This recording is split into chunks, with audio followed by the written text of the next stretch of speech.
All right, good morning. I'll go ahead and get started.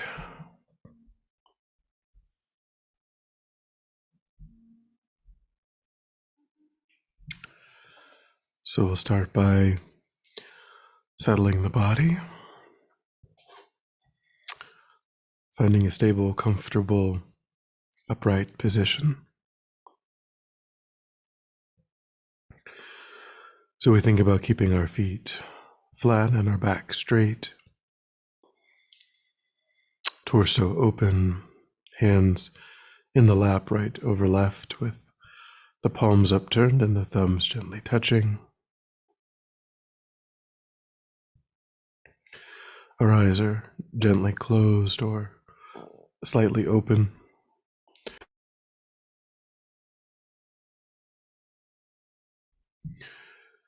We try to avoid slouching or leaning, remaining upright,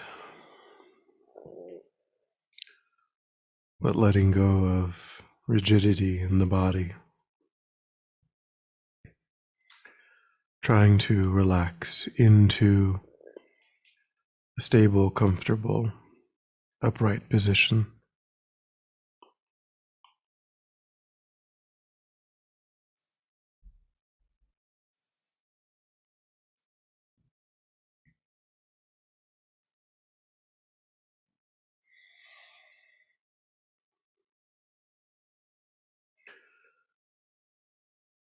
And begin to let go of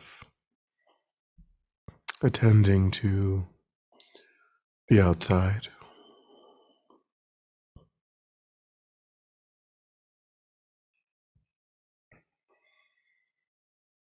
Allowing sights and sounds to be as they are.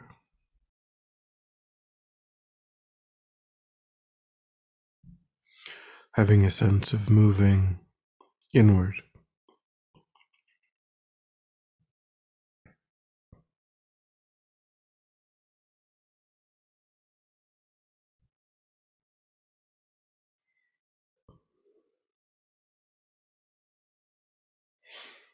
Letting go too of attending to thoughts of the past and plans for the future. Concentrating your awareness in the present moment by attending closely to the physical sensation of the air moving into and back out of the tip of the nostrils.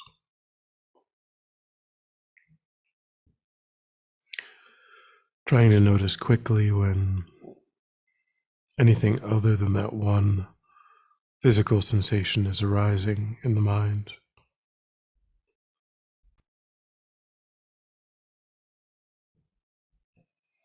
And then without judgment or frustration, lifting your awareness up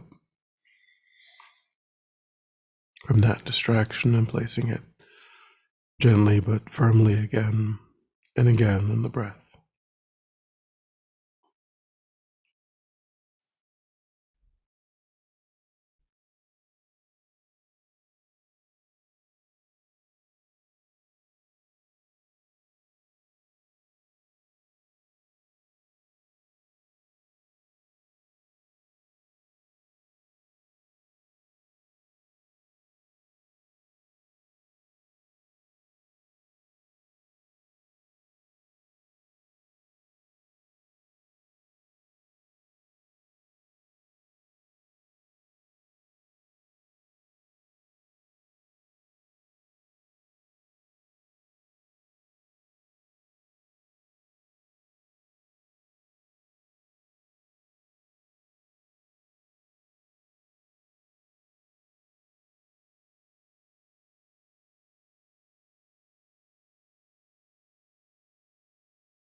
And then generate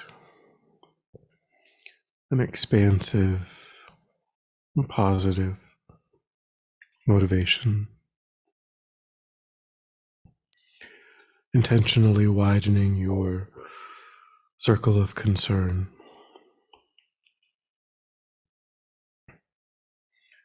thinking about the kindness of countless sentient beings, the kindness that you are the recipient of in each moment of this life, and each moment of every past life.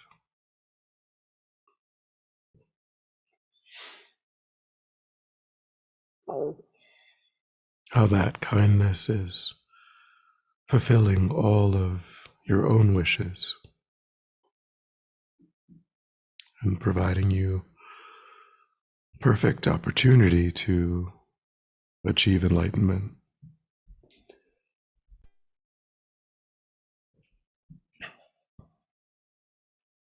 Wanting to repay that kindness,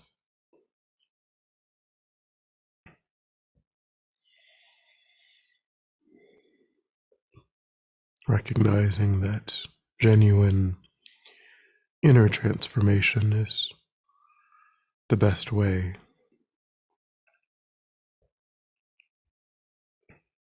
cultivating states of mind that will spontaneously lead to actions of body and speech that are beneficial to others, and reducing states of mind that very often lead to harmful actions of body and speech.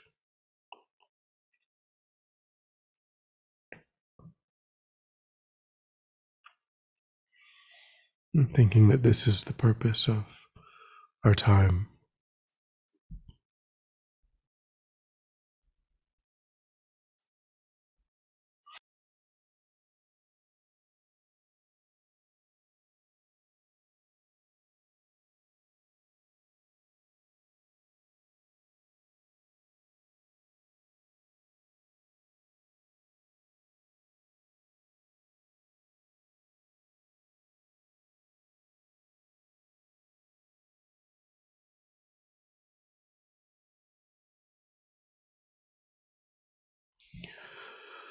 And we've been considering analyzing the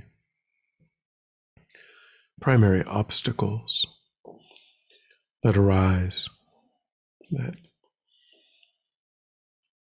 can prevent that kind of inner transformation. We've considered anger and attachment and deluded pride.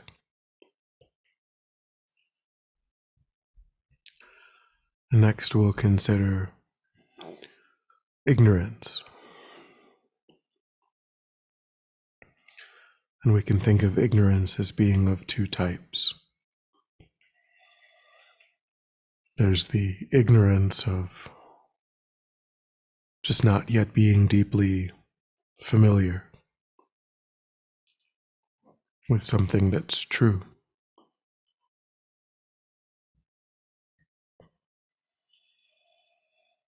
So here we can consider the teachings on impermanence, death, the law of karma,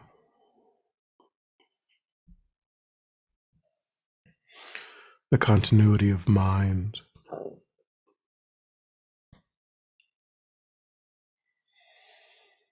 all of the statements that the Buddha made about how things function that are not obvious.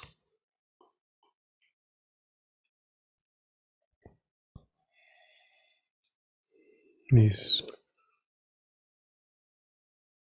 slightly hidden and deeply hidden phenomena.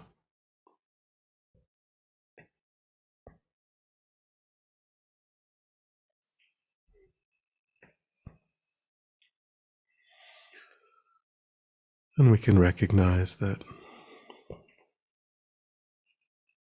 if we could become certain about these teachings, that we would be radically reoriented in a useful direction.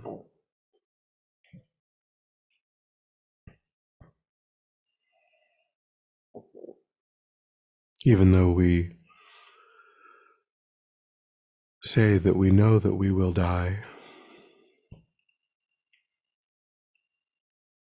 we generally don't act as if we truly believe that that's true.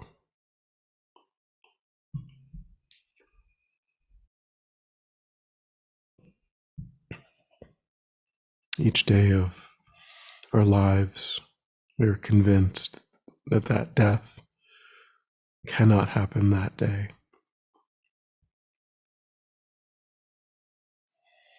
And is that different than saying, I will not die?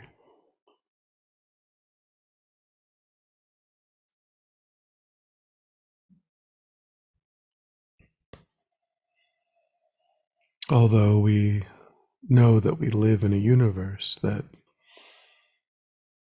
is governed by cause and effect, that things arise in the natural world due to causes and conditions.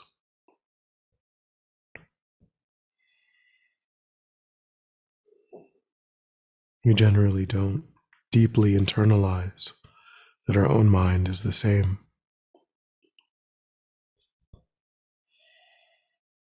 Cause and effect works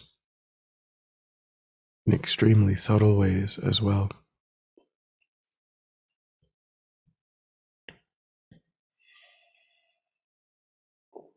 And due to that, we don't guard the actions of body and speech and mind as carefully as we otherwise would.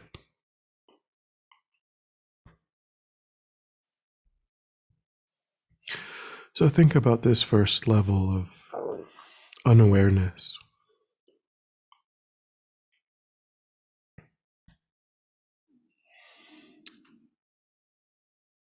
Try to see how it might be operating in your life.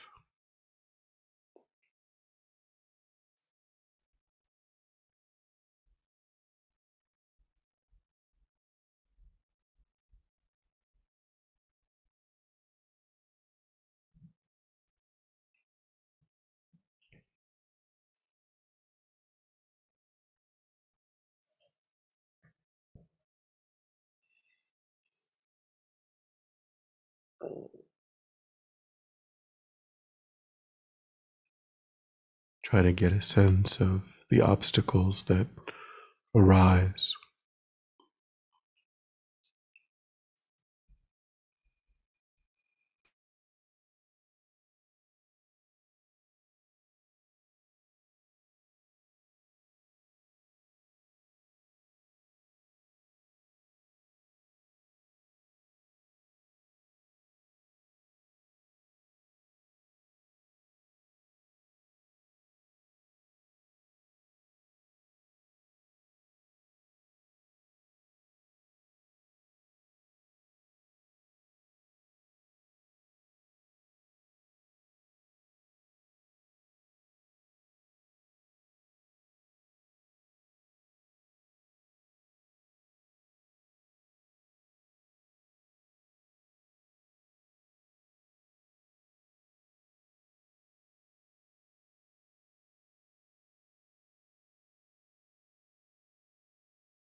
The second type of ignorance is called fundamental ignorance or marigpa.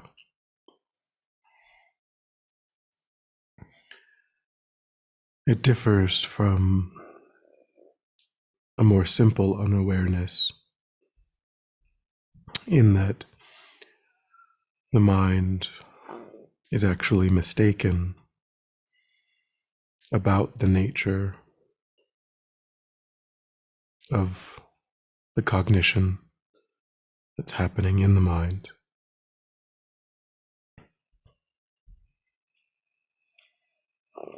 We believe that we are perceiving accurately, when in fact there is an active misapprehension at work. So this is a more difficult level of ignorance to work with.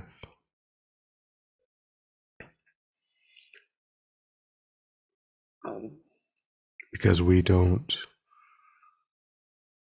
know that that misapprehension is occurring.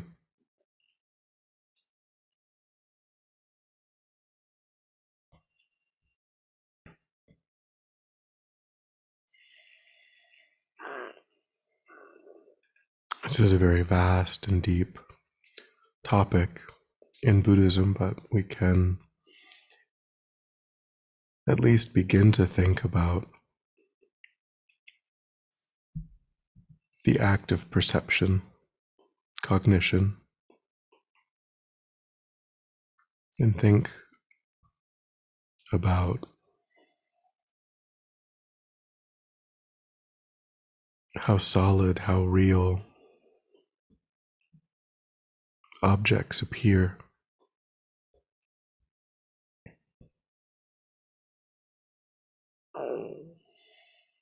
They appear as if everything that we perceive about them is completely independent of our own mind.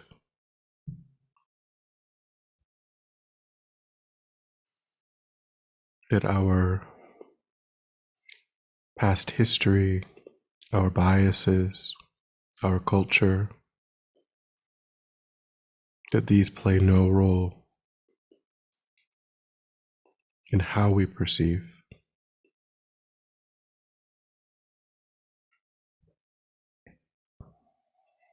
So we can begin to question if that is true.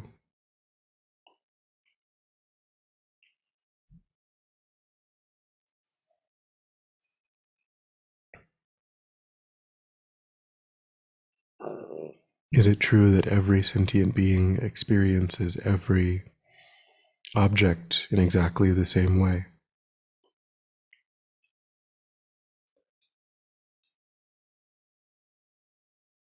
If not, then what do we bring to those moments of perception and cognition that actively creates our experience of objects?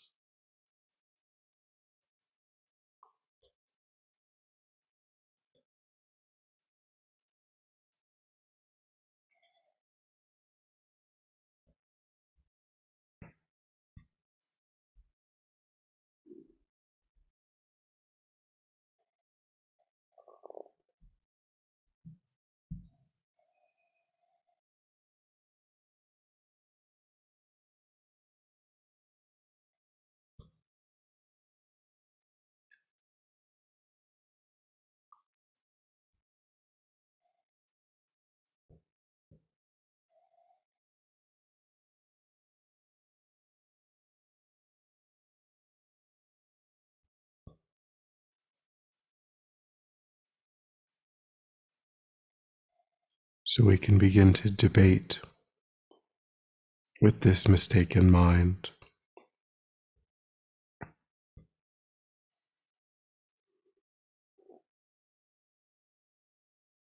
By thinking that if objects appeared in that way, then they would be completely fixed. The object appears to be completely set up from its own side, fully formed, broadcasting some essence that we passively notice. Is that true?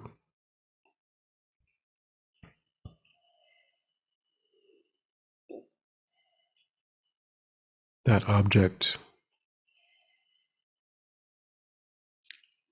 is a present moment configuration of dynamic causes and conditions, constantly in flux, never the same in any two moments.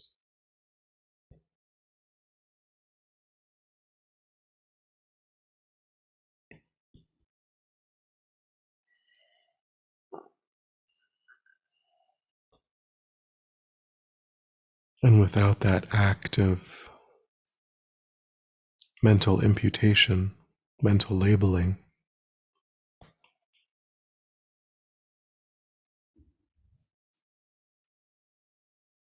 the object wouldn't appear as it does to our mind.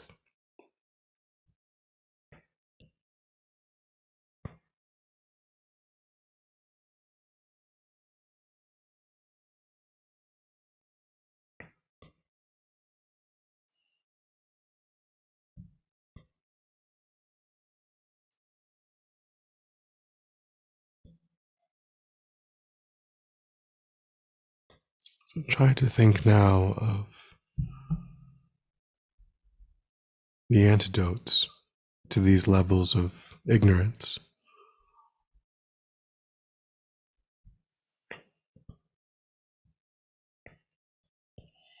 Do we understand how to develop certainty about slightly hidden and deeply hidden phenomena, the causes and conditions that give rise to that insight?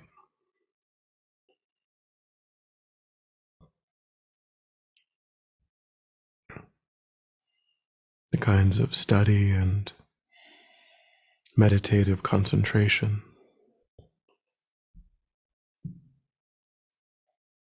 that can replace that ignorance with wisdom.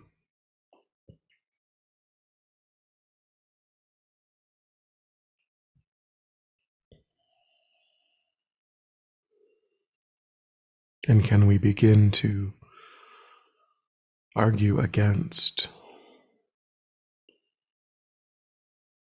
mere appearance,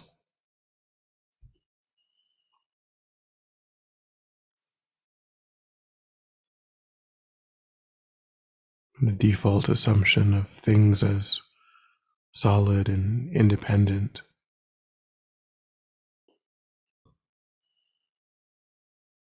by trying to bring wisdom into that moment of cognition and dissect the appearance?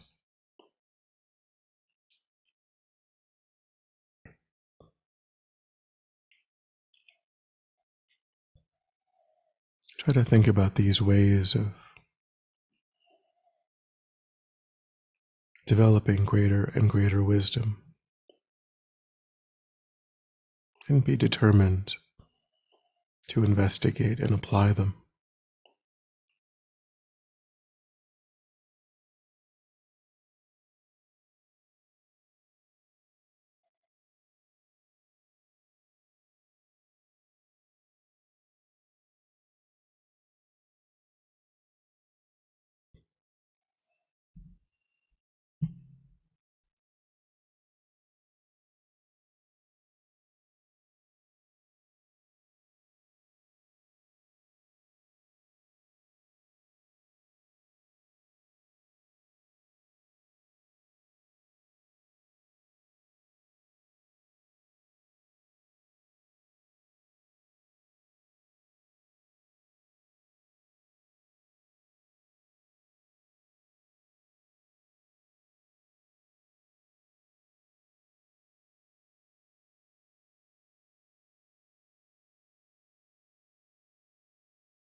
And then when you're ready, we'll come back together.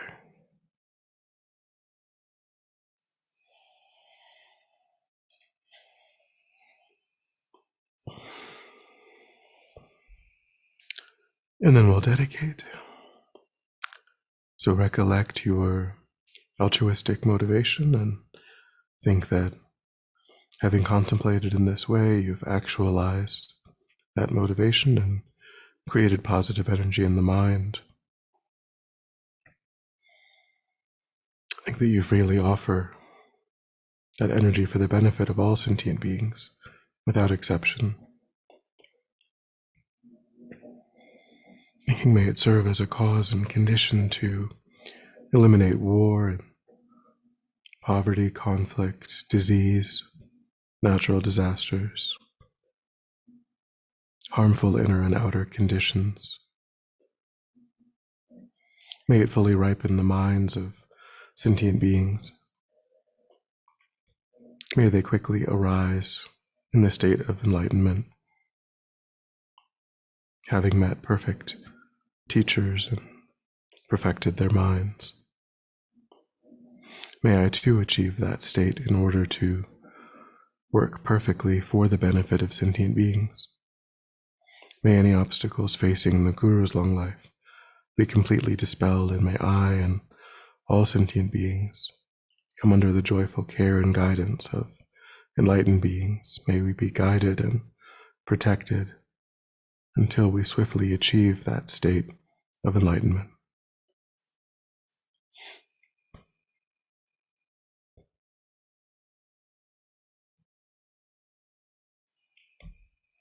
Thank you.